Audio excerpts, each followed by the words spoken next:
Well, let's talk to the Minister for Apprenticeships and Skills, Gillian Keegan. Good to see you this morning. Look, Test and Trace has cost, what, £37 billion so far. There's been criticism of it throughout, and now these figures showing only 18% of people who have symptoms are even bothering to get a test. I mean, the system just isn't working at all, is it? Well, I don't think you can say that. I mean, 9.6 million people have actually been traced. We're doing millions and millions of tests a day. We're collecting a lot of data from those tests as well. 6.4 million have been contact traced as well. And yeah, I mean, is the system perfect? No, it's not, because it relies obviously on people doing the right thing. It relies on people getting a test, and it relies on people obviously isolating if they're positive. So it's not a perfect system, but it's certainly a very effective system. And, there's a lot of people who have, taken tests now and continue to take tests every day, including school children and those going to college and teachers, etc., who are now taking a couple of tests a week. Yeah, but we are in this situation as well where people are not isolating in the right way. Now, some people may just not want to.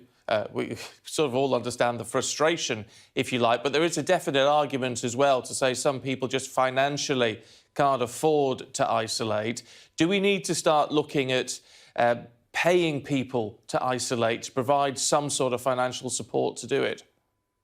Well, there is some financial support to isolate, which is this £500 for the period. Now, obviously, you could talk about whether that's enough or not, but there is a payment there to support those who isolate.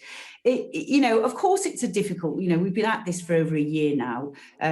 People have had to isolate possibly several times. I mean, I've only done it myself once, but sometimes, you will have had to have done it several times, and it can be a pain. But, it is important. We are all in this together. We are vaccinating our way out of this really, really successfully. But we have to be cautious, and we have to still follow these guidelines. So, get a test if you have any symptoms, get a test if you've been asked to by your employer. And isolate if you're testing positive. You must isolate. It really is important. It's important for everybody, all the people that we all care about. It's important that you do so. And it's not forgive me, but you say get a test if asked to by your employer. We just saw that report about Pimlico plumbers. Do you then support the right of an employer to say you can only work if you've had a vaccine? We'll only employ you if you have a vaccine. Is that a move you think is sensible?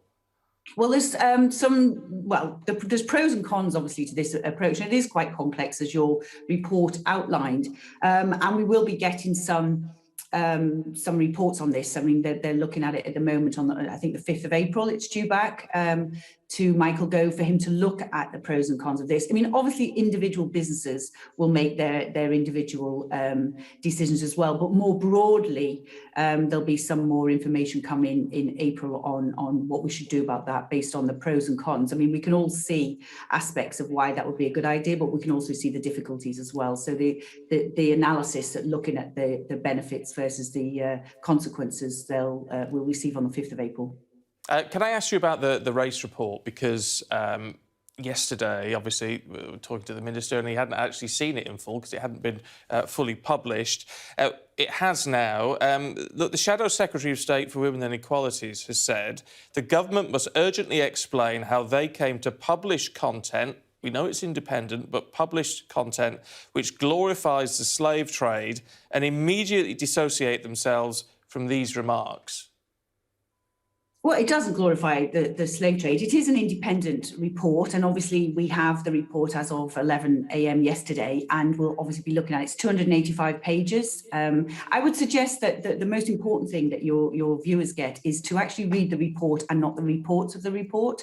But if you look at, it did recognise the inhumanity of slavery. It did make many recommendations about how we educate and teach young people about slavery. I mean, there are 10 commissioners here who have an awful lot of experience. I was very impressed. I don't really know the people, but when you look at the commissioners and the experiences they have, I think it's very important not to dismiss them, because they have gone to a lot of time, a lot of effort, collected a lot of evidence, spoken to a lot of people, and this report is less than 24 hours old. So I suggest we all read it and read it carefully, because what it tries to do is get to some implementable actions. And I've looked at the 24 recommendations. Some of them are in my own area for apprenticeships as well.